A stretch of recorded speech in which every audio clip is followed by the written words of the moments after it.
உயர்வான நற்குணம் பெருந்தன்மை. யாரையும் குறை சொல்லாமல் இருப்பது, முன்வீட்டு பின்புறம் பேசாமல் இருப்பது,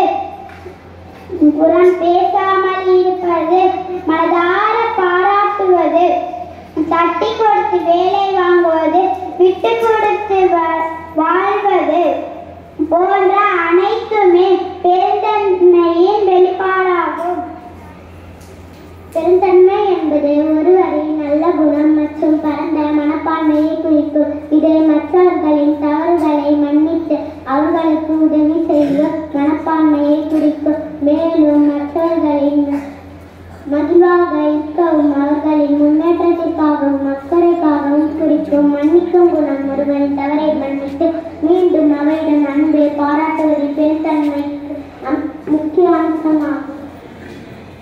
பெருந்தன்மை இல்லாத மனிதன் இருட்டறையில் உலகம் பூச்சிக்கு சமமானவர். பெருந்தன்மையானது நம்மால் முடிந்ததை விட அதிகமாக கொடுப்பது, இதுவும் கடந்து போகும் என பொறுமை காப்பது ஒருவருடைய பெருந்தன்மை. குறிப்பிட்ட சம்பவத்தில் தனக்கு சிறுமை ஏற்பட்டவரை, தனக்கு பொருள் நஷ்டம் ஏற்பட்டவரை, சிலர் நம்மை ஏளனமாக நினைக்கும்படி செய்தவரை எதிர்த்து எந்த நடவடிக்கையும் மேற்கொள்ளாமல் சரிவிடு போகட்டும் என்று அமைதியாகி விடுவது ஒரு வகையான பெருந்தன்மையே. Good morning to everyone present here. Now I am going to talk about generosity. What is generosity? Generosity means being really kind. It's about sharing and helping. When we are generous, we give freely. Generous people make others happy. It's like having a big heart. Sharing toys with friends is generous.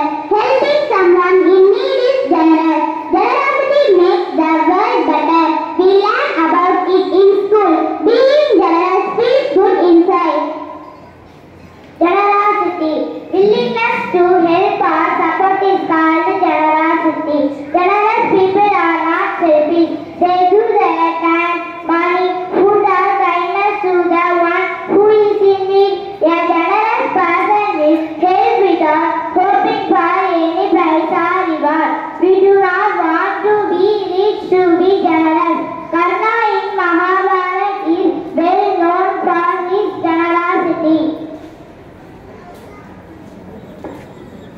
Generosity is the quality of being kind, helpful, and unselfish towards others. It's about giving freely without expecting anything in return. It can manifest in various ways, from sharing resources to offering support and compassion. Generosity can involve time, skills, or simply a kind word. It's a powerful force for good that can inspire others to be generous as well. Thank you. Thank you.